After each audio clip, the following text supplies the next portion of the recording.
பரிசுத்தமான நற்கருணை தொழுகையிலே பங்கு கொண்டிருக்கின்ற அனைவரும் ஆண்டவரும் மீட்பருமாகிய இயேசு கிறிஸ்துவின் இனிய நாமத்திலே அன்போடு வாழ்த்துவதில் மிகுந்த மகிழ்ச்சி அடைகின்றோம்.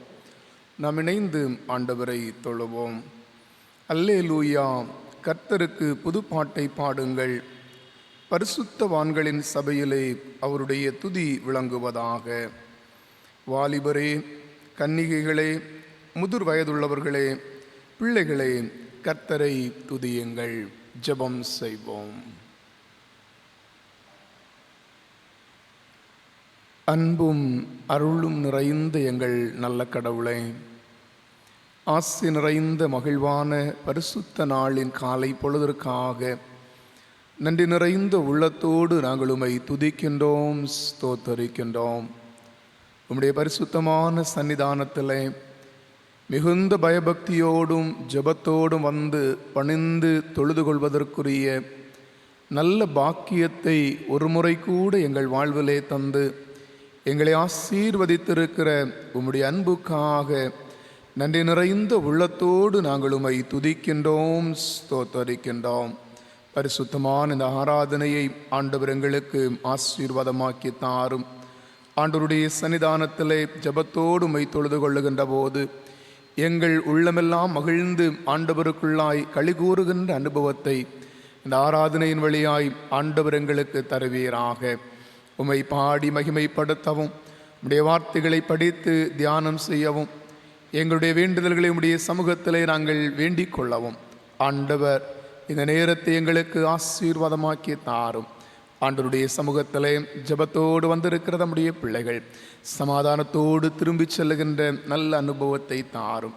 ஆரம்பிக்கின்ற நேரம் முதல் முடியும் மட்டும் நம்முடைய தெய்வீகமான நடத்துதலை நாங்கள் உணர்ந்து கொள்ள ஆவியானவர் எங்களுக்கு துணை செய்ய வேண்டும் என்று மீட்பராம் இயேசுவின் வழியாய் வேண்டிக் கொள்ளுகிறோம் பிதாவே, ஆமேன். ஆண்டவருடைய நாம மகிமைக்காக நாம் அனைவரும் எழுந்து நின்று 4வது கீர்த்தனை பாடலை பாடுவோம். திரிமுதல் கிருபாசனனே சரணம், ஜெகதல ரட்சக தேவா சரணம். 4வது கீதம் பாடுவோம்.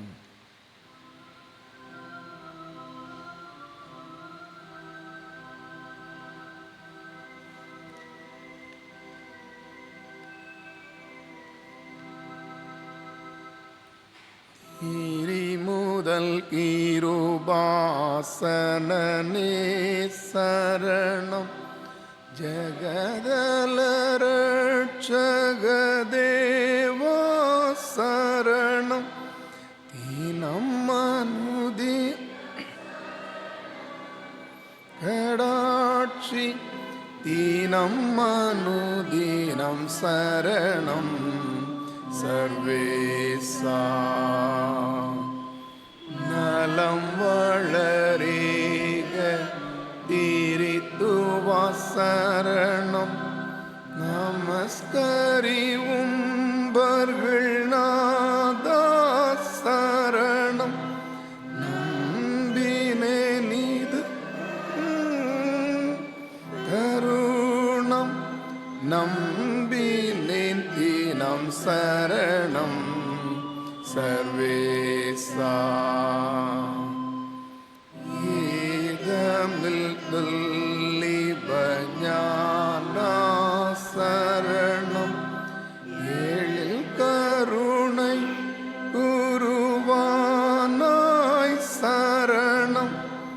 இடர் தொல்லை தருள் தருணம் பிரதாப என் பரனே சரணம் சர்வேசா.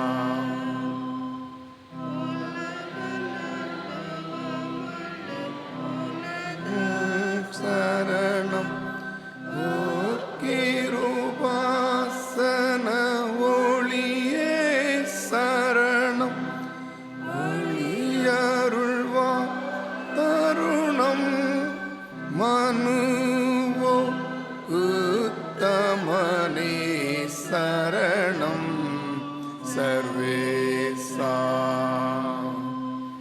நித்திய தோத்திர நிமலா சரணம், நிதி இஸ்ராயேல் சேனைகளின் அதிபதி சரணம்.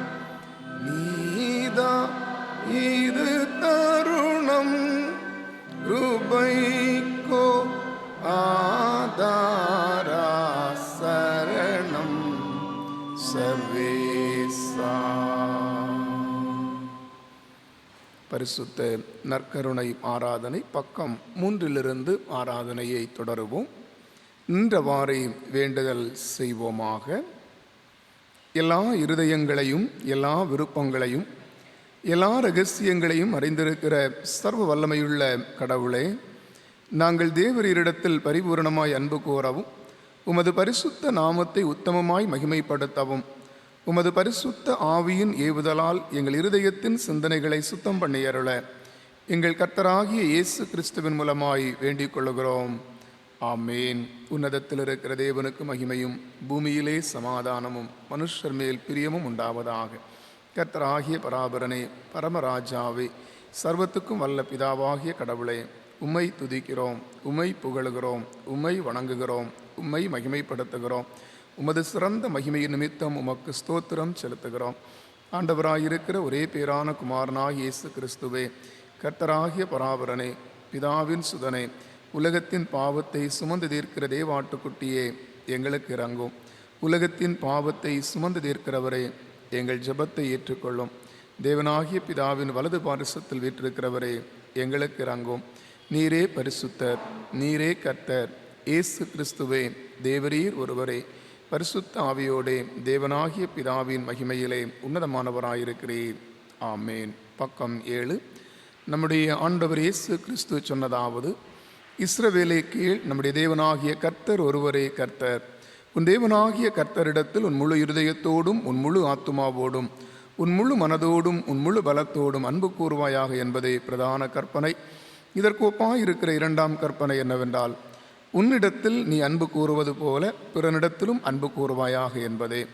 இவைகளிலும் பெரிய கற்பனை வேறொன்றுமில்லை. இவ்விரண்டு கற்பனைகளிலும் நியாயப்பிரமாணம் முழுமையும் தீர்க்க தரிசனங்களும் அடங்கியிருக்கின்றன என்பதே. ஆண்டவரே, எங்களுக்கு இறங்கி இந்த பிரமாணத்தை கைக்கொள்ள எங்கள் இருதயத்தை ஏவியருளும். ஆமேன். சகோதர சகோதரிகளே, நாம் இப்பொழுது கடவுளுடைய மகா பரிசுத்த வசனத்தை கேட்கவும், ஆண்டவருடைய சரீரத்தையும் இரத்தத்தையும் பெற்றுக்கொள்ளவும் இங்கே கூடி வந்திருக்கிறோம். உத்தம மனஸ்தாபத்தோடும் விசுவாசத்தோடும் அவரிடத்தில் கிட்டி சேர்வதற்காக முழங்கால் படியிட்டு ஜெப நிலையில் அமைதியாக நம்மை நாமே சோதித்து அறிவோமாக. நம்முடைய பாவங்களின் நிமித்தம் முழு இருதயத்தோடே உண்மையாய் மனஸ்தாபப்பட்டு பிறரிடத்தில் அன்பும் சிநேகவுமாயிருந்து இனி தேவனுடைய கற்பனைகளை கைக்கொண்டு அவருடைய பரிசுத்த மார்க்கத்தில் நடந்து புது வாழ்வு வாழ விரும்புகிற நாம், நமது ஆண்டவராகிய இயேசு கிறிஸ்துவின் மூலமாய் சர்வ வல்லமையுள்ள கடவுளோடு மறுபடியும் ஒப்புரவாகும்படி நம்முடைய பாவங்களை மனத்தாழ்மையாய் அறிக்கையிடுவோம். பரமபிதாவே, உமக்கு விரோதமாகவும் எங்கள் அயலாருக்கு விரோதமாகவும் பாவம் செய்தோம் என்று அறிக்கையிடுகிறோம். ஒளியில் நடவாமல் இருளில் நடந்து வந்தோம். கிறிஸ்துவின் நாமத்தை சொல்லியும் தீமையை விட்டு விலகவில்லை. எங்களுக்கு இறங்க வேண்டும் என்று உம்மிடம் அன்றாடுகிறோம். இயேசு கிறிஸ்துவின் நிமித்தம் எங்கள் பாவங்கள் எல்லாவற்றையும் மன்னியும். உமது பரிசுத்த ஆவியரால் எங்களை சுத்திகரித்து எங்கள் மனசாட்சியை உயிர்ப்பித்தருளும். உம்முடைய பரிசுத்த நாமத்துக்கு மகிமை உண்டாகும்படி நாங்கள் இனி புது ஜீவனுள்ளவர்களாய் உமக்கு ஊழியம் செய்யத்தக்கதாக மற்றவர்களுக்கு மன்னிக்க எங்களுக்கு உதவி புரியும். ஆமேன். இயேசு கிறிஸ்துவின் மூலமாய் தம்மிடத்தில் உண்மையாய் மனம் திரும்புகிற யாவருக்கும் அருளப்படுகிற கிருபை நிறைந்த தேவ வசனத்தை கேளுங்கள். வருத்தப்பட்டு பாரம் சுமக்கிறவர்களே, நீங்கள் எல்லாரும் என்னிடத்தில் வாருங்கள், நான் உங்களுக்கு இளைப்பாறுதல் தருவேன். தேவன் தம்முடைய ஒரே பேரான குமாரனை விசுவாசிக்கிறவனவனோ அவன் கெட்டு போகாமல் நித்திய ஜீவனை அடையும்படிக்கு அவரை தந்தருளி இவ்வளவாய் உலகத்தில் அன்பு கூர்ந்தார். பாவிகளை இரட்சிக்க கிறிஸ்து இயேசு உலகத்தில் வந்தார் என்கிற வார்த்தை உண்மையும் எல்லா அங்கீகரிப்புக்கும் பாத்திரமுமானது. ஒருவன் பாவம் செய்வானானால் நீதிபரராயிருக்கிற இயேசு கிறிஸ்து நமக்காக பிதாவினிடத்தில் பரிந்து பேசுகிறவராயிருக்கிறார். நம்முடைய பாவங்களை நிவர்த்தி செய்கிற கிருபாதார பலி அவரே. நம்முடைய பரமபிதாவாகிய சர்வ வல்லமையுள்ள கடவுள் உத்தம மனஸ்தாபத்தோடும் உண்மையான விசுவாசத்தோடும் தம்மிடத்திற்கு மனம் திரும்பி தங்கள் சகோதரர் சகோதரிகளுடைய குற்றங்களை மன்னிக்கிற யாவருக்கும் பாவ மன்னிப்பை அருளி செய்வோம் என்று மிகுந்த இரக்கமாய் வாக்குத்தத்தம் செய்திருக்கிறார். அவர் நம்முடைய கர்த்தராகிய இயேசு கிறிஸ்துவின் நிமித்தம் நமக்கு இறங்கி நம்முடைய பாவங்கள் எல்லாவற்றையும் மன்னித்து அவைகளினின்று நம்மை விடுதலையாக்கி சகல நன்மையிலும் நம்மை உறுதிப்படுத்தி நிலைநிறுத்தி நம்மை நித்திய ஜீவக்கரையில் சேர்ப்பாராக. ஆமேன். தேவர் இருக்கே ஸ்தோத்திரம் உண்டாவதாக. ஆண்டவர் உங்களோடு இருப்பாராக. நல்ல கடவுளை, சந்தோஷமான காலை பொழுதற்காக உமக்கு நன்றி சொல்லுகிறோம். உம்முடைய பிள்ளைகளாக உம்முடைய சமூகத்தில் அமர்ந்து உம்மை ஆராதனை செய்யவும் உம்மை தேடவும் எங்கள் தேவைகளுக்காக உம்முடைய சமூகத்தில் வேண்டிக் கொள்ளவும் ஆண்டவர் தந்த பாக்கியத்திற்காக நன்றி சொல்லுகின்றோம். ஆண்டவருடைய கிருபையும் இரக்கமும் ஒவ்வொருவருடைய வாழ்விலும் நிறைவாய் தங்கி இருக்கட்டும். ஆண்டவருடைய சமாதானம் குடும்பத்திலே பிள்ளைகள் வாழ்விலே கண்டு மகிழுகின்ற அனுபவங்களை கர்த்தர் தருவீராக. பலவீனங்களோடு சோர்வுகளோடு கஷ்டங்களோடு மனபாரங்களோடு இருக்கிற நம்முடைய பிள்ளைகளோடும் ஆண்டவருடைய அளவில்லாத கிருபை தங்கி இருக்கவும் புதுபலனை ஆண்டவருக்குள்ளாக பெற்றுக்கொண்டு மகிழ்வோடு சமாதானத்தோடு வாழுகின்ற சூழ்நிலைகளை ஆண்டவர் தர வேண்டும் என்று நாங்கள் வேண்டுதல் செய்கிறோம். குடும்பங்களிலே நேசித்த அன்பானவர்களை இழந்த துயரங்களில் இருக்கிற நம்முடைய பிள்ளைகளுக்கும் ஆண்டவர் ஆறுதலையும் சமாதானத்தையும் தாரும். வேதனைகள் நீங்கி கண்ணீர்கள் மாறி அமைதியும் ஆறுதலையும் வாழ்விலை பெற்றுக்கொண்டு வாழுகின்ற அனுபவத்தை கர்த்தர் தர வேண்டும் என்று நாங்கள் ஜெபிக்கின்றோம். ஒவ்வொரு குடும்பத்திலும் தேவ சமாதானம் இருக்கட்டும். உழைப்பின் பலன்கள் ஆசீர்வதிக்கப்படட்டும். எதிர்பார்த்து காத்திருக்கிற நன்மைகள் குடும்பத்திலே பிள்ளைகளின் வாழ்விலே கண்டுகொள்ள ஆண்டவர் கிருபை தாரும். படிக்கின்ற பிள்ளைகள், தேர்வுக்காக ஆயத்தப்படுகிற பிள்ளைகள் ஒவ்வொருவரையும் கர்த்தர் ஆசீர்வதியும். தேவ ஞானத்தினாலே நிறைத்து நம்முடைய பிள்ளைகளை வழிநடத்துவீராக. அன்பான குடும்பங்களின் வாலிப பிள்ளைகளுக்காக நாங்கள் ஜெபிக்கின்றோம். ஆண்டவருடைய வசனத்தின் வழியிலே தங்களை காத்து கொள்ளவும் சமாதானத்தின் கருவிகளாய் அன்பு பிள்ளைகளுடைய வாழ்க்கை அமையத்தக்கதாகவும் ஆண்டவருடைய ஆசீர்வாதங்கள் பிள்ளைகள் நிமித்தமாக குடும்பங்களிலே நிறைவாக இருக்கட்டும் என்று சொல்லி நாங்கள் ஜெபிக்கின்றோம். இந்த காலை ஆராதனையிலே வந்து பங்கு கொண்டு ஆண்டவரை மகிமைப்படுத்துகின்ற ஆண்டவருடைய பந்தியிலே சேர்வதற்கு ஆயத்தப்படுகிற நம்முடைய பிள்ளைகள் ஒவ்வொருவரையும் கர்த்தர் ஆசீர்வதிப்பீராக. வர வேண்டும் என்று சொல்லி விரும்பி வர முடியாத நிலையில் இருக்கிற நம்முடைய பிள்ளைகளுக்காக நாங்கள் ஜெபிக்கிறோம். ஆண்டவருடைய சமூகத்திலே வரும் நாட்களிலே வந்து ஆராதனையிலே பங்கு கொண்டு ஆண்டவரை மகிமைப்படுத்தவும் கர்த்தர் பயன்படுத்த வேண்டும் என்று சொல்லி நாங்கள் ஜெபிக்கின்றோம். இப்போது உம்முடைய வார்த்தையை படித்து உம்முடைய வார்த்தையை நாங்கள் கேட்பதற்கு ஆயத்தப்படுகின்ற போது உம்முடைய வசனங்கள் எங்கள் கால்களுக்கு தீபமாகவும் பாதைக்கு வெளிச்சமாகவும் இருக்கவும் உம்முடைய ஆசீர்வாதங்களை உம்முடைய வார்த்தையின் மூலமாய் நாங்கள் பெற்றுக்கொள்ளவும் கர்த்தர் அருள் தாரும். வார்த்தை பகிர்ந்து கொள்ளுகின்ற அன்பு போதகரை கர்த்தர் வல்லமையாக பயன்படுத்தும். தேவ ஞானத்தினாலும் பலத்தினாலும் நிறைத்து உம்முடைய கிருபையின் மறைவுக்குள்ளாக மறைத்து காத்துக்கொள்ளும். இயேசுவின் வழியாய் வேண்டிக் கொள்ளுகிறோம் பிதாவே, ஆமேன். உட்காருங்கள். இந்த நாளுக்குரிய திருமறை பாடம் வாசிக்க கேட்போம்.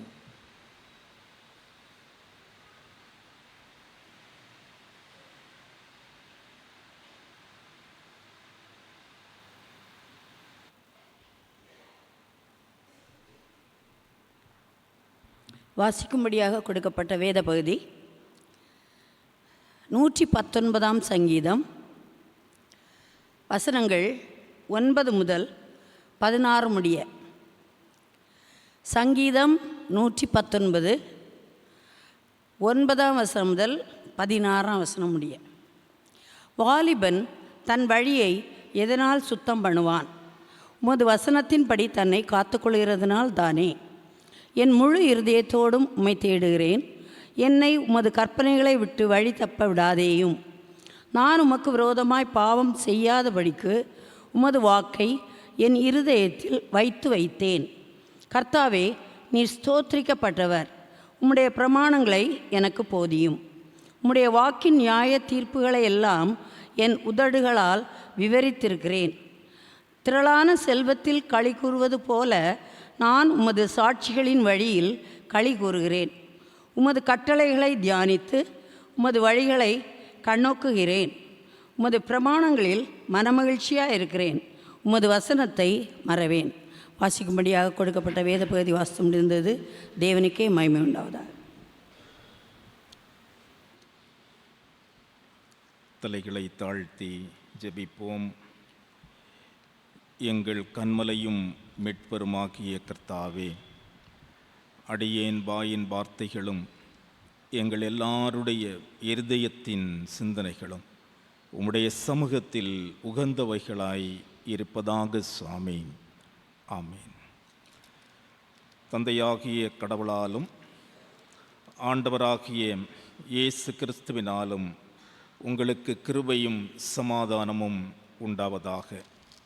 அன்புக்குரியவர்களே, இந்த பரிசுத்த நாளிலும் ஆண்டவருடைய வார்த்தையை தியானிக்கின்ற முகமாய் நாம் படித்த 119ஆம் சங்கீதம் 9வது வசனத்தை படிக்கிறேன்.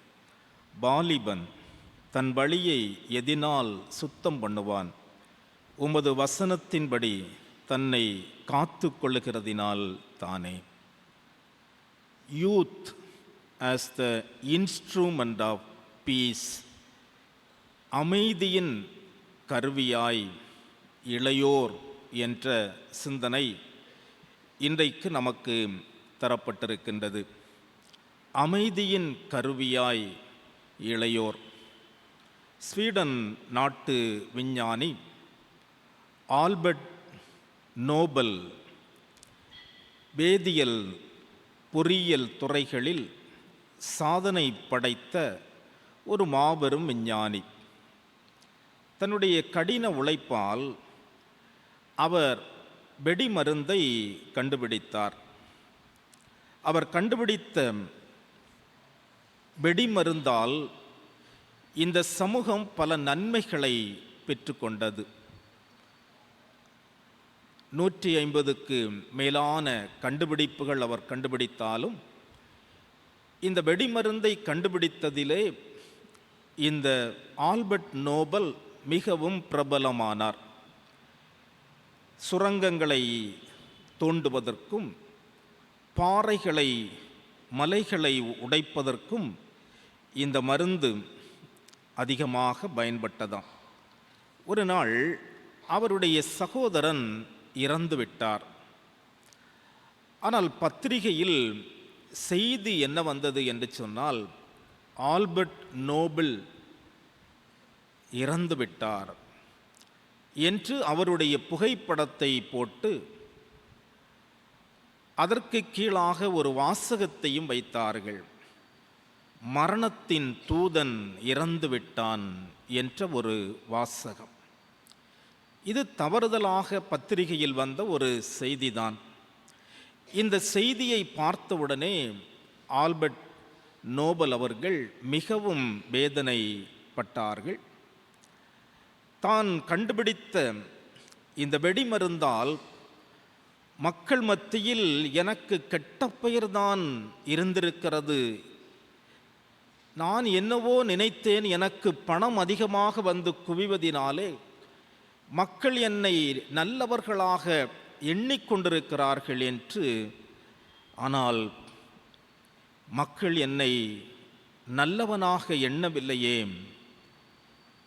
ஆகவே இந்த வெடிமருந்து விட ஒரு பெரிய கண்டுபிடிப்பை நான் கண்டுபிடிக்க வேண்டும் என்று தன்னுடைய முயற்சியில் அவர் மீண்டும் இறங்கினாராம். காலங்கள் உருண்டோடின. தன்னுடைய கடைசி காலத்திலே தன்னுடைய சொத்துக்களை குறித்து அவர் ஒரு உயில் பத்திரங்களை எழுதினார். பல உயில்களை எழுதினாராம். கடைசியில் ஒரு உயிலை அவர் எழுதுகின்ற பொழுது, இந்த வெடிமருந்தால் எனக்கு கிடைக்கின்ற பணங்கள் அனைத்தும் இந்த உலகம் அமைதியை கொண்டாட செலவழியுங்கள் என்ற ஒரு உயிர். நான் கண்டுபிடித்த இந்த வெடிமருந்தால் கிடைக்கின்ற பணம் அனைத்தும் உலகம் அமைதியை கொண்டாட செலவழியுங்கள் என்பதுதான் அந்த உயில் பத்திரம்.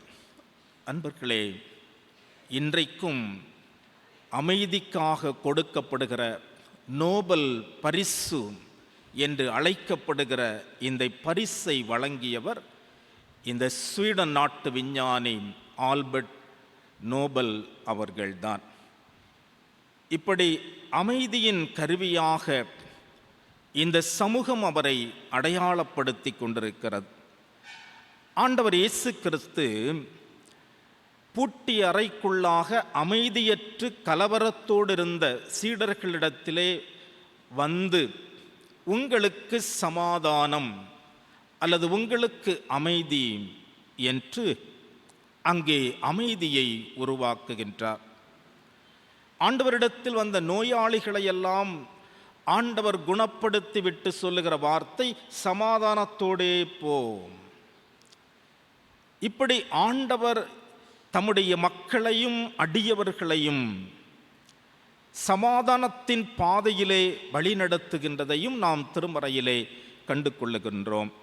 ஆண்டவர் சொல்லுகின்ற பொழுது சொல்லுவார், என்னுடைய சமாதானத்தையே வைத்து போகிறேன், உலகம் கொடுக்கிற சமாதானம் அல்ல, உலகத்தால் எடுத்துக்கொள்ளுகிற சமாதானமும் அல்ல, என்னுடைய சமாதானத்தையே வைக்கிறேன் என்று துடிப்புள்ள இளைஞனாய்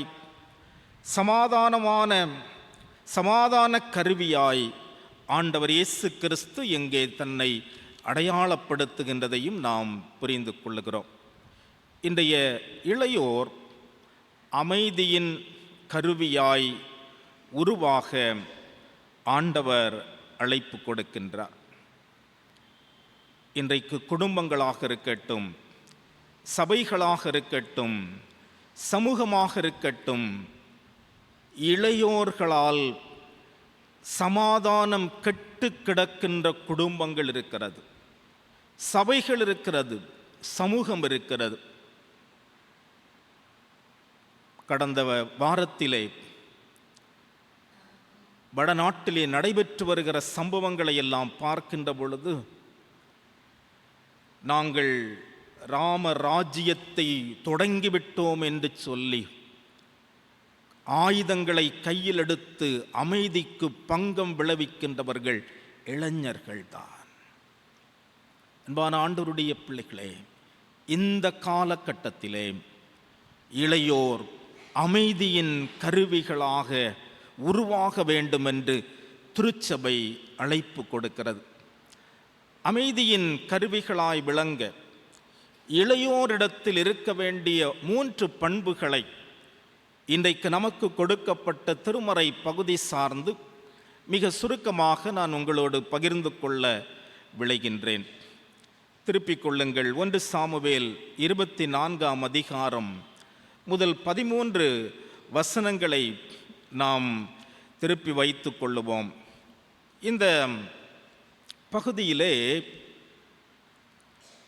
சவுல் ஒரு அடல்ட், தாவீது ஒரு யூத். பொதுவாக அடல்ட்டிடம், முதியவர்களிடம் சாந்த குணம் இருக்கும், யூத்திடம் சாந்த குணம் இருக்காது. இங்கு நேரே எதிராக செயல்படுகின்ற ஒரு செயல்பாட்டை நாம் இங்கே கற்றுக்கொள்ளுகின்றோம். அதாவது இளைஞர்கள் அமைதியின் கருவியாக இருப்பதற்கு சாந்த குணத்தை தனதாக்கிக் கொள்ள வேண்டும் என்று சொல்லுகிற ஒரு அருமையான பாடம். சாந்த குணத்தை சொந்தமாக்கிக் கொள்ளுகின்ற இளையோர் அமைதியின் கருவிகளாக உருவாக்குகிறார்கள். அதைத்தான் இங்கே நாம் கற்றுக்கொள்ளுகின்றோம். தாவீது கோலியாத்தை கொன்று இஸ்ராயேல் மக்கள் மத்தியிலே அவர் பிரபலம் அடைகின்றார். சவுல் கொண்டது 1000, தாவீது கொண்டது 10000 என்று பெண்களெல்லாம் போற்றி பாடுகின்ற அளவுக்கு அவருடைய புகழ் மேலோங்கி நிற்கிறது. இந்த சூழ்நிலையில் தான் சவுல் எப்படியாகிலும் தாவீதை விரட்டியடித்து விட வேண்டும் அல்லது அவனை கொலை செய்து விட வேண்டும் என்று சொல்லுகின்ற கொலைவெறியோடு முன்னேறி செல்லுகின்ற பொழுது இங்கே தாவீது என்கேதியின் வனாந்தரத்தில் இருப்பதை சவுல் அறிகின்றார். அதைத்தான் நாம் அங்கே படிக்கின்றோம். அறிந்து தாவீதை வேட்டையாடும்படி அங்கே வருகின்ற பொழுது சவுல் என்ற தனி மனிதனை, ஒரு இளைஞனை வேட்டையாடுவதற்கு இந்த தாவீது, இந்த சவுல் 3000 பேரை, தெரிந்து கொள்ளப்பட்ட 3000 பேர் என்று அங்கே சொல்லப்பட்டிருக்கிறது. 1 சாமுவேல் 24ஆம் அதிகாரம் 2வது வசனம். இப்படி ஒரு தனி மனிதனை இந்த சவுல் ஒரு பெரிய கூட்டத்தோடு அவனை அழிப்பதற்காக கலவர எண்ணத்தோடு, வன்முறை சிந்தையோடு, வாளோடும் ஆயுதங்களோடும் வருகின்ற பொழுது இந்த தாவீதுக்கு சவுலை மேற்கொள்வதற்கு பல வாய்ப்புகள் கிடைக்கிறது. அந்த பகுதி நமக்கு தெரிந்த ஒரு பகுதி தான் இல்லையா? அந்த நேரத்திலே சவுல் மலம் கழிப்பதற்காக ஒரு இடத்திற்கு செல்லுகிற பொழுது தாவீது அவனுக்கு தெரியாமலேயே சென்று அவனுடைய தொங்கலை, சால்வை தொங்கலை அறுத்து கொள்ளுகின்றார். இப்படி ஒரு சம்பவத்தை அவர் செய்த போது கூட தாவீதினுடைய உள்ளம் என்ன செய்ததாம்? அடித்து கொண்டதாம். அப்படித்தான் அந்த வசனம் சொல்லுகிறது. 5வது வசனத்திலே நாம் படிக்கிறோம், தாவீது சவுலின் சால்வை தொங்கலை அறுத்து கொண்டது நிமித்தம் அவனது மனது அடித்து கொண்டிருந்தது. இங்குதான் தாவீதினுடைய சாந்த குணம் தொடங்குகிறது. சாந்த குணத்தினுடைய முதல் படியை நாம் அங்கே புரிந்து கொள்கிறோம். 6வது வசனத்தை படிக்கின்ற பொழுது, கர்த்தர் அபிஷேகம் பண்ணின என் ஆண்டவன் மேல் என் கையை போடும்படியான இப்படிப்பட்ட காரியத்தை நான் செய்யாதபடிக்கு கர்த்தர் என்னை காத்து கொள்ளுவாராக. பாருங்கள், சாந்த குணத்தினுடைய அடுத்த படிநிலையை பாருங்கள். 8வது வசனத்திலே சவுலுக்கு பின்னாக போய் தரை மட்டும் குனிந்து வணங்கி, 11வது வசனத்திலே சொல்லுகிறார், என் கையினாலே பொல்லாப்பும் துரோகமும் இல்லை என்று தன்னுடைய சாந்த குணத்தை அப்பட்டமாக அவர் வெளிப்படுத்துகின்றதையும் நாம் படிக்கின்றோம்.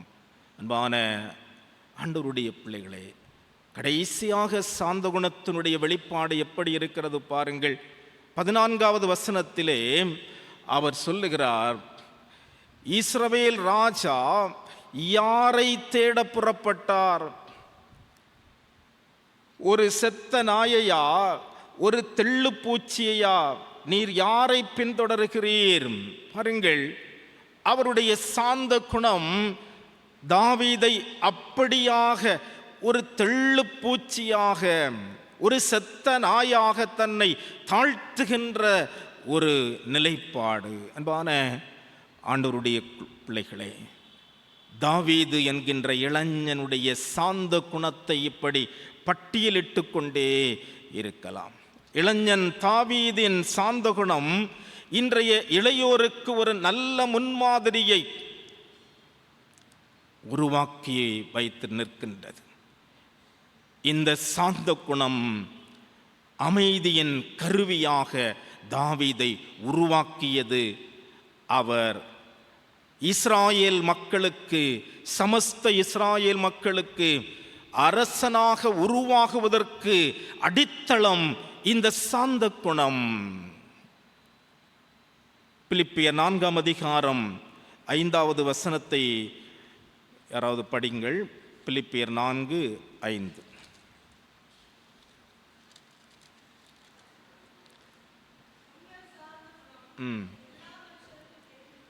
உங்கள் சாந்த குணம் எல்லா மனுஷருக்கும் தெரிந்திருப்பதாக. ஆண்டவர் இயேசு கிறிஸ்து ஜெபம் பண்ணுகின்ற பொழுது அறை வீட்டை பூட்டி கொண்டு யாருக்கும் தெரியாமல் ஜெபம் பண்ணு என்று சொல்லுகிறார். தர்மம் செய்கின்ற பொழுது வலது கை கொடுப்பதை இடது கை அறியக்கூடாது என்று சொல்லுகிறார்.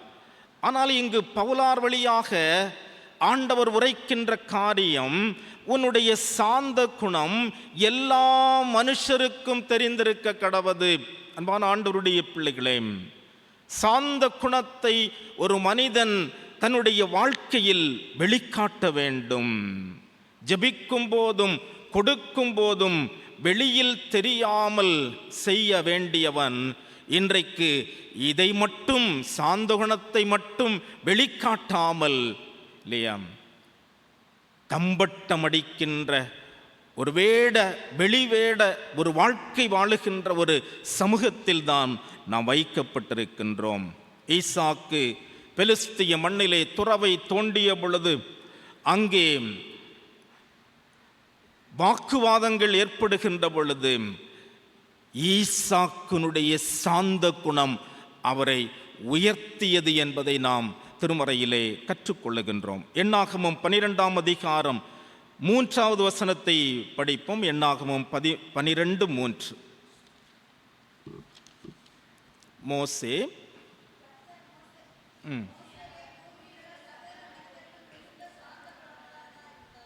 மோசே பூமியில் உள்ள சகல மனிதரிலும் சாந்த குணமுள்ளவனாக இருந்தான். பாருங்கள், யாரெல்லாம் சாந்த குணமுடையவராக இருந்தார்களோ அவர்கள்தான் தலைவர்களாக உயர்த்தப்பட்டிருக்கிறார்கள்.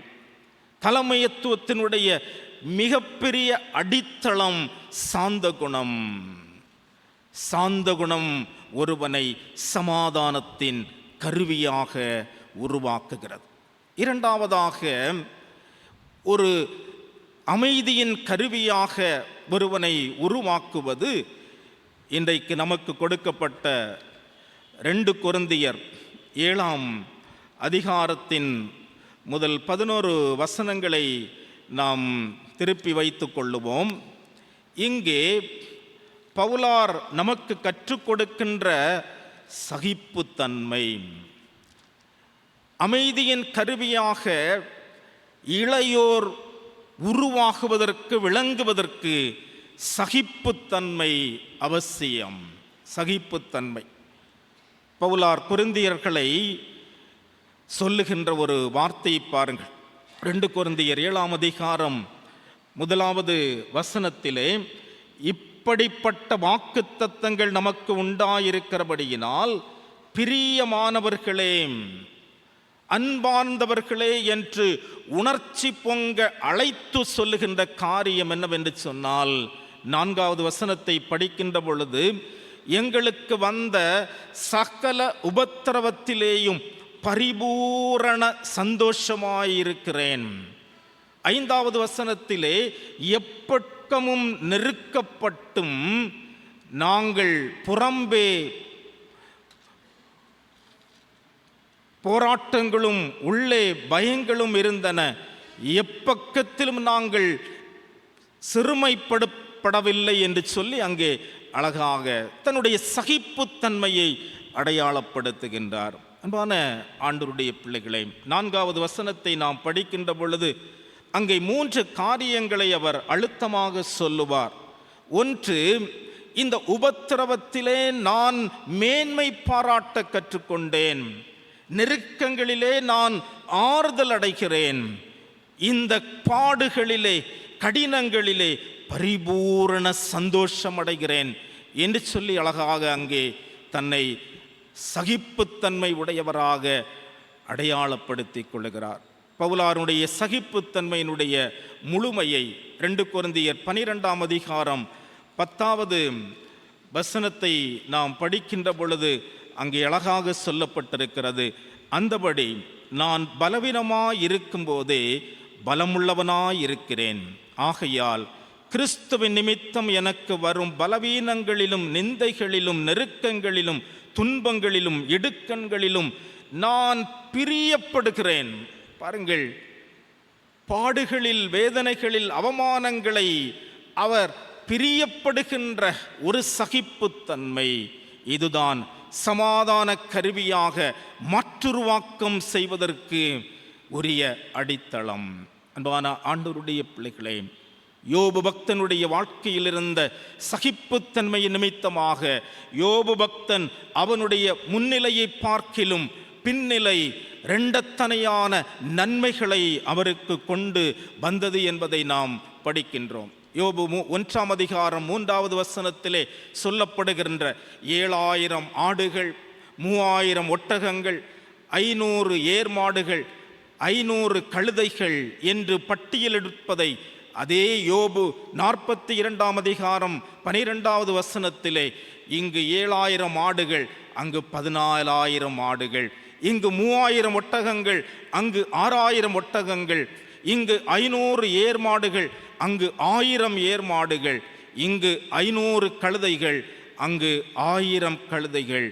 யோபு அமைதியின் கருவியாக அடையாளப்படுத்தப்படுவதற்கு காரணம் அவருடைய சகிப்புத்தன்மை.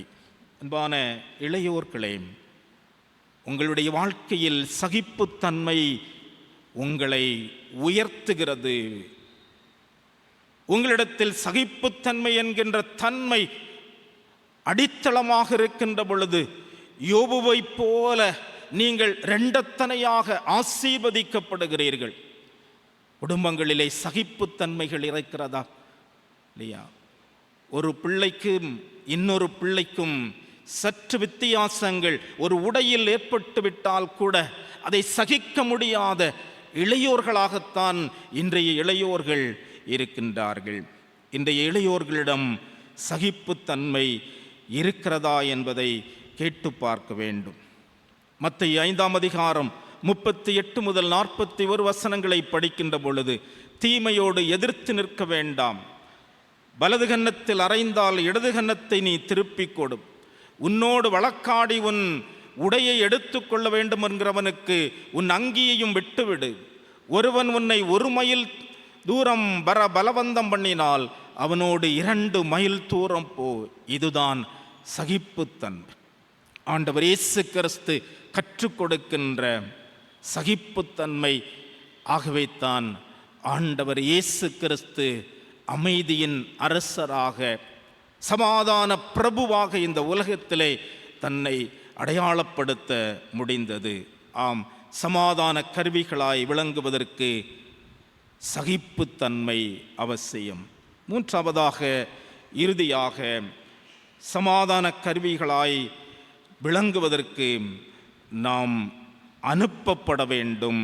லூக்கா 10 அதிகாரம் முதல் 11 வசனங்களை நாம் படிக்கின்ற பொழுது, அங்கே சீடர்கள் ஆண்டவரால் அனுப்பப்பட்டவர்கள் சமாதான கருவிகளாக அங்கு சொல்லப்படுகின்றதை நாம் படிக்கின்றோம். ஆண்டவர் வேறு 70 பேரை நியமித்து தமக்கு முன்னே 2 பேராக அவர்களை அனுப்புகிறார். எங்கே அனுப்புகிறார்? ஆட்டுக்குட்டிகளை ஓநாய்களுக்குள்ளே அனுப்புகிறது போல இதோ நான் உங்களை அனுப்புகிறேன். பாருங்கள், ஆண்டவருடைய அனுப்புதல் இங்கு மிகவும் ஆச்சரியமானதாக இருக்கிறது. ஆண்டவரால் அனுப்பப்படுகிறவன் மட்டும்தான் சமாதானத்தை உருவாக்க முடியும், சமாதானத்தின் கருவிகளாக விளங்க முடியும் என்பதை ஆண்டவர் இங்கு நமக்கு கற்றுக் கொடுக்கின்றார். அமைதியின் கருவியாய் உருவாக்குவதற்கு இந்த அனுபவம் தேவை, அனுப்பப்படுகின்ற அனுபவம். அப்போஸ்தலர்கள் என்று சொன்னாலே அனுப்பப்பட்டவர்கள் என்பதுதான் பொருள்.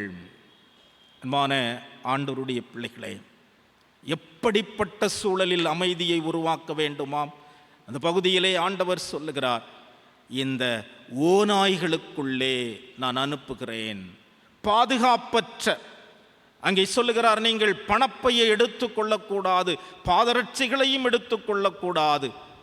பாதுகாப்பற்ற, பணப்பை பணமற்ற, பாதரட்சியற்ற, இன்னும் கொஞ்சம் தெளிவாக நாம் புரிந்து கொள்ள வேண்டும் என்று சொன்னால், நீங்கள் அறியாத ஒரு வீட்டிற்கு செல்லுவீர்கள் என்று சொன்னால், அந்த வீட்டிலே நீங்கள் தங்கி அங்கே தருகின்றதை குடித்து அங்கே தருகின்ற உணவை உண்டு அப்படியே அவர்களுக்கு சமாதானத்தை சொல்லுங்கள், சமாதானத்தை நிலைநாட்டுங்கள்.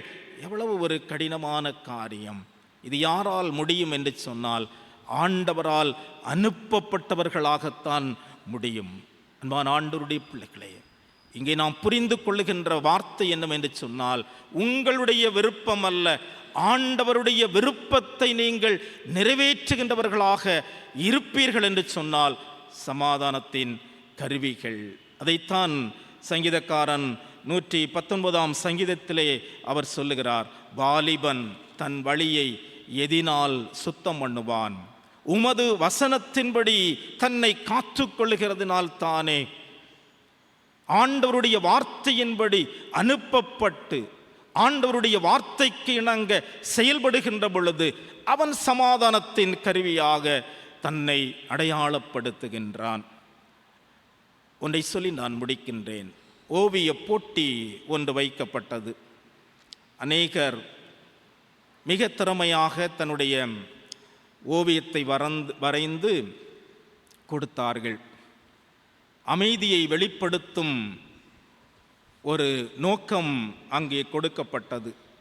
அமைதியை வெளிப்படுத்துகின்ற ஒரு ஓவிய போட்டி. அநேகர் தங்களுடைய மனதில் பட்டதையெல்லாம் ஓவியமாக வரைந்து கொடுத்தார்கள். அதிலே ஒரு ஓவியம் சற்று வித்தியாசமாக இருந்தது. ஒரு பீரங்கி, அந்த பீரங்கி அந்த துவாரத்திலே ஒரு புறா அப்படியே கூடு கட்டி தன்னுடைய தலையை வெளியிலே வைத்து அப்படி அமைதியாக இருக்கிறது. அந்த ஓவியத்திற்கு முதல் பரிசு கொடுக்கப்பட்டது. இங்கே நாம் புரிந்து கொள்ளுகிற உண்மை என்னவென்று சொன்னால், எப்போது போர் கருவிகளுக்கு வேலை இல்லையோ அதுவே உண்மையான அமைதி என்று சொல்லுகிற ஒரு உண்மையை நாம் அங்கே கற்றுக்கொள்ளுகிறோம். அன்பான ஆண்டவருடைய பிள்ளைகளே, இன்றைய நாடு, உலக நாடுகள் போர் கருவிகளுக்காக எத்தனை பணங்களை செலவழித்து மனிதனுடைய அன்றாட தேவைகள் கூட சந்திக்கப்படாத நிலையில் இருக்கின்ற ஒரு நாடு கூட இந்த போர் கருவிகளை உருவாக்குவதில்லை லட்சமான மில்லியன் கணக்கிலே பணங்களை செலவழித்து கொண்டிருக்கின்ற பொழுது இந்த போர் கருவிகளுக்கு வேலையே இல்லைன்னா உலகத்தில் எவ்வளவு அமைதி வந்துவிடும் இல்லையா? அன்பான ஆண்டவருடைய பிள்ளைகளே, இதுதான் இறைவாக்காளர் மீகா சொல்லுகின்ற ஒரு வாக்கு. மீகா 4ஆம் அதிகாரம் முதல் 3-4 வசனங்களை படிக்கின்ற பொழுதும் இதைத்தான் நாம் புரிந்து கொள்கிறோம். இங்கே போர்க்கருவிகள் விவசாய கருவிகளாக மாற்றப்படுகிறது. மெசியாவினுடைய வருகையிலே, மெசியாவினுடைய ஆளுகையிலே அவர் தருகின்ற அமைதி போர்க்கருவிகளெல்லாம் விவசாய கருவிகளாக மாற்றப்படுகின்ற ஒரு அமைதி.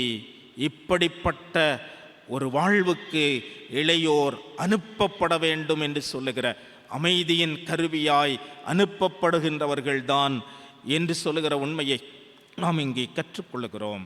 அன்புக்குரியவர்களே, இளையோர் அமைதியின் கருவி. சாந்த குணத்தோடும் சகிப்புத்தன்மையோடும் ஆண்டவரால் அனுப்பப்பட்டு அவர் சித்தம் செய்து அமைதியின் கருவியாவோம். இரசை இந்த உலகத்திலே சுவைப்போம். கடவுள் தாமே இந்த திருவசனங்களை நம்முடைய வாழ்க்கையிலே வடிவமாக்கி கொடுப்பாராக. ஆமென்.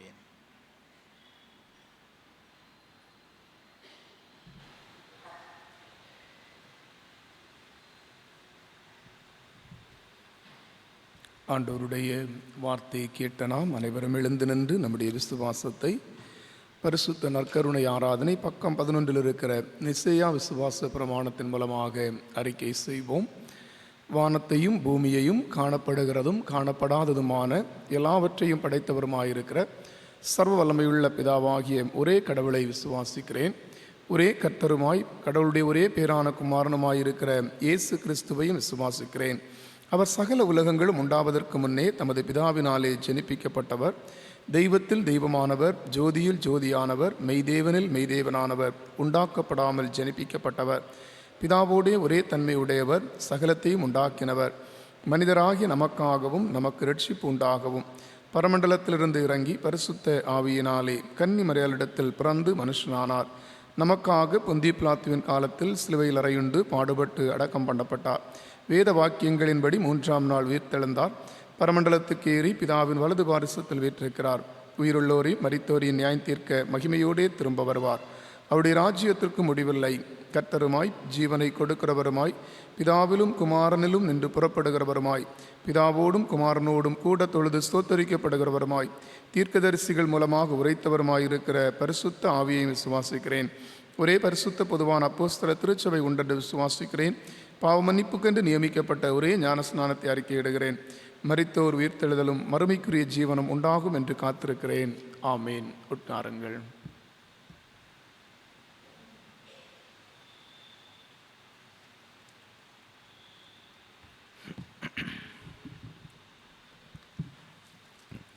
சபைக்கு அறிவிக்க வேண்டிய அறிவிப்புகள், திருமண அறிவிப்புகள். களியங்காடு சேகரம் நேசமணி நகர் ஆயர் மண்டல திருச்சபையில் திரு சந்திரகுமார் அவர்கள் மகன் அஸ்பினும், களியங்காடு சேகர திருச்சபையில் திரு சி ரசலையன் அவர்கள் மகள் ஜெபராணியும் திருமணம் செய்து கொள்ள சம்மதித்திருக்கிறார்கள். திருநெல்வேலி பேராயம் காவல் கிணறு ஆயர் மண்டல கிரைஸ்ட் சர்ச் திருச்சபையில் திரு சி கோபி அவர்கள் மகன் அஜினும், களியங்காடு சேகர திருச்சபையில் திரு பி கிருஷ்ணன் அவர்கள் மகள் நந்தினியும் திருமணம் செய்து கொள்ள சம்மதித்திருக்கிறார்கள். இவர்கள் திருமணம் இயல்புக்கும் திருமறைக்கும் முரணாக இருக்குமானால் இன்று மாலை 5 மணிக்கு திருச்சபை ஆயருக்கு எழுத்து வழியாய் தெரியப்படுத்தவும். இது இவர்களுக்கு 3ஆம் அறிவிப்பு. தொடர்ந்து 8:30 மணிக்கு நடைபெறுகின்ற பரிசுத்த தொழுகையும் நற்கருணை தொழுகையாக நடைபெறும். இந்த தொழுகை பக்தி முயற்சி சங்க சிறப்பு தொழுகையாக பக்தி முயற்சி சங்க பொறுப்பாளர்களால் நடத்தப்படும் என்பதையும் தெரிவித்துக் கொள்கின்றோம். இன்று காலை 10 மணிக்கு திருமறை பள்ளி மற்றும் 11 மணிக்கு பக்தி முயற்சி சங்க வகுப்புகள் நடைபெறும். இன்று நாம் அறிந்தபடி பிற்பகல் 2:30 மணிக்கு சேகர பக்தி முயற்சி சங்க ராலி பெருவிழா நேசமணி நகர் ஆலயத்தில் வைத்து நடைபெறுவதனால் பிள்ளைகள் இங்கிருந்து அங்கே செல்ல வேண்டியதிருப்பதினால் மாலை நடைபெறுகின்ற பெண்கள் ஐக்கிய கூடுகை மற்றும் மாலை தொழுகைகள் நடைபெறாது என்பதை திருச்சபைக்கு அறிவிக்கின்றேன். ஞாயிறு மாலை 7 மணிக்கு KYMCA மாதாந்திர கூடுகை நடைபெறும். 7 மணிக்கு வாலிப ஆண்கள் ஜெபக்குழு கூடுகையும் நடைபெறும். 6ஆம் தேதி செவ்வாய்க்கிழமை மாலை 6 மணிக்கு பெண்கள் ஜெப கூடுகை, அதைத் தொடர்ந்து 7 மணிக்கு ஆண்கள் சங்க ஐக்கிய சங்கமும் நடைபெறும். அடுத்த ஞாயிறு 3 மணிக்கு சேகர பெண்கள் ஐக்கிய சங்க கூடுகை பேரின்பபுரம் ஆலயத்தில் வைத்து நடைபெறும். பெண்கள் சங்க உறுப்பினர்கள் கவனத்தில் கொள்ளும்படி அன்போடு கேட்டுக்கொள்கின்றேன். இந்த வாரம் வீட்டு ஜெபக்கூட்டம் 9ஆம் தேதி வெள்ளிக்கிழமை மாலை 6:30 மணிக்கு திரு பி ஜஸ்டின் ஜாஸ்வா அவர்கள் இல்லத்தில் வைத்து நடைபெறும்.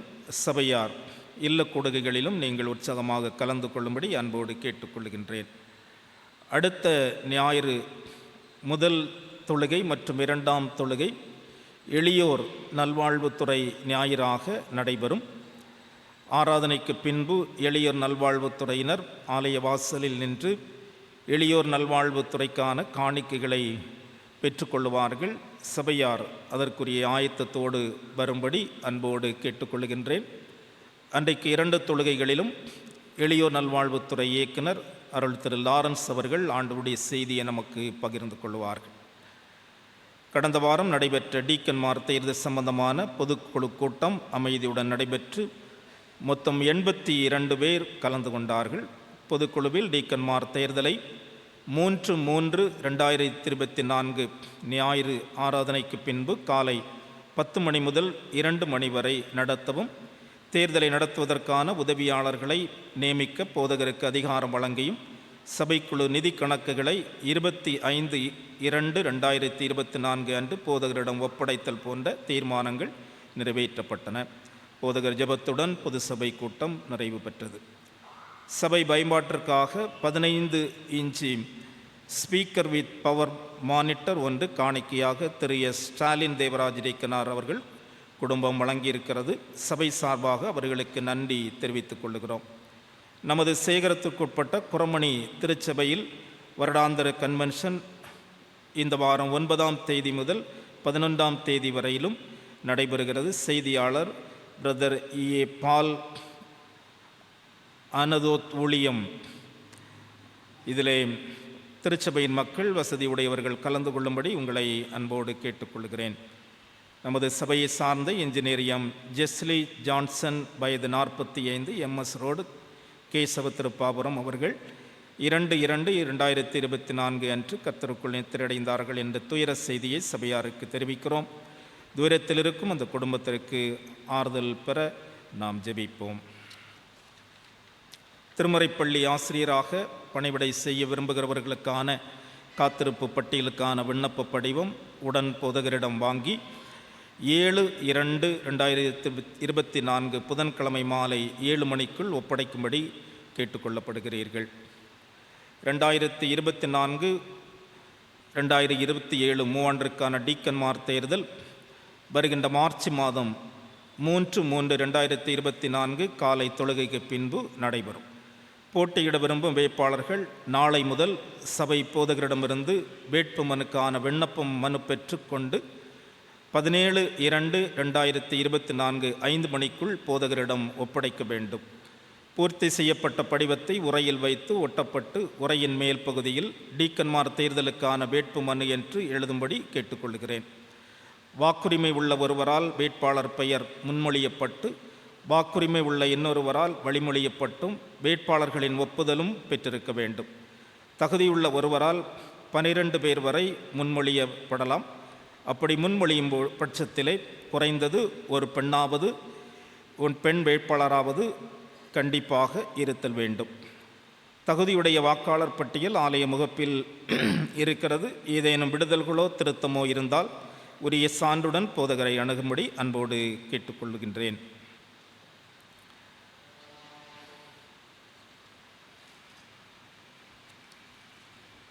அன்புக்குரியவர்களே, தேர்தல் சம்பந்தமான அறிவிப்புகள் நோட்டீஸ் போர்டுகளிலே போடப்படும். அது மட்டுமல்ல, பாக்கியோடு கூடிய பெயர் பட்டியல் போடப்பட்டிருக்கிறது. அநேகர் அதை பார்த்து உங்கள் பெயர்களை சரி செய்வதில்லை. தயவுசெய்து உங்கள் பெயர்களெல்லாம் இருக்கிறதா என்பதை சரி பார்த்து, ஒருவேளை ஏதோ திருத்தங்கள் இருந்தாலும் நீங்கள் உடனடியாக அதை சரி செய்து கொள்ளும்படி உங்களை அன்போடு கேட்டுக்கொள்கிறேன். இதற்கு திருச்சபையின் மக்கள் ஒத்துழைப்பு கொடுக்க அன்போடு கேட்டுக்கொள்கின்றேன்.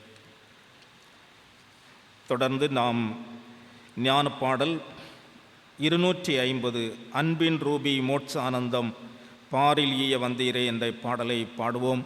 ஆண்டவருக்கென்று காணிக்கைகளை படைப்போம். மாதாந்திர நன்றி படையலை முன்வந்து படைக்கும்படி அன்போடு கேட்டுக்கொள்கிறேன். தொடர்ந்து பரிசுத்த நற்கருணைக்காக நம்மை ஆயத்தப்படுத்துவோம்.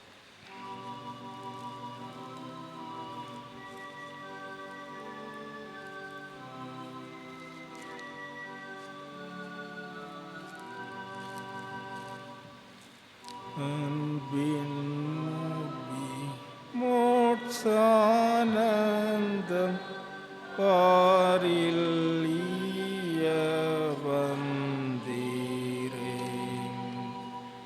எங்கள் ஏழை நெஞ்சில் வாசம் செய்து மாருள் தீர்ப்பீரே. இயேசுவே நீர் பரிதாபம் அன்புமாய் ருக்கீரீம், பாரதுக்கம் கொண்ட உள்ளம் வந்து தேற்றல் செய்குவீம். ஓமது நல் ஆவி தாரும் எங்கள் நெஞ்சு போ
வானோர் போல சேவிப்போம். குறைவற்ற அன்பை பெற்று ஒழியாமல் துதிப்போம்.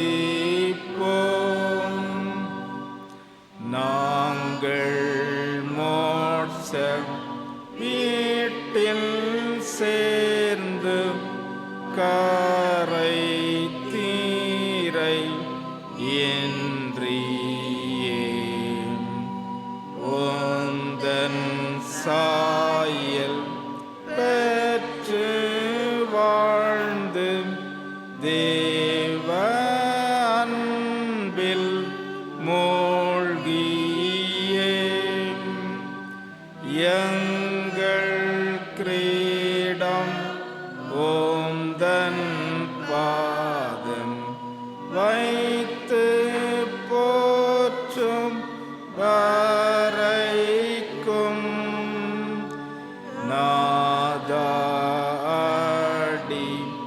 யாரை நீத்தம் மாறுரூப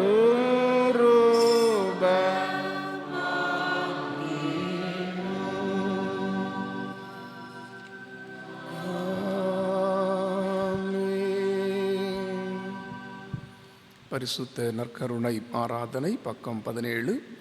இதோ சகோதர சகோதரிகள் ஒருமித்து வாசம் பண்ணுகிறது, எவ்வளவு நன்மையும் எவ்வளவு இன்பமானது. அந்த ஒரே அப்பத்தில் நாம் எல்லாரும் பங்கு பெறுகிறபடியால் அநேகரான நாம் ஒரே அப்பமும் ஒரே சரீரமாய் இருக்கிறோம். நான் அவருடைய கூடாரத்திலே பலிகளை இட்டு ஆண்டவரை பாடி அவரை கீர்த்தனம் பண்ணுவேன். அருகில் நிற்கின்றவரிடத்தில் கரம் கூப்பி சமாதான வாழ்த்து சொல்லுங்கள். சமாதானம், சமாதானம். பரிசுத்த பிதாவே, உமது கிருபாசன தண்டையில் பிரவேசிப்பதற்கு புதிதும் ஜீவனமான வழியை உமது அருமையான குமாரனின் இரத்தத்தினால் எங்களுக்கு உண்டு பண்ணினீரே. நாங்கள் அபாத்திரராயினும் அவர் மூலமாக உம்மண்டை வருகிறோம். எங்களையும் நாங்கள் படைத்திருக்கிற காணிக்கைகளையும் உம்முடைய நாம மகிமைக்காக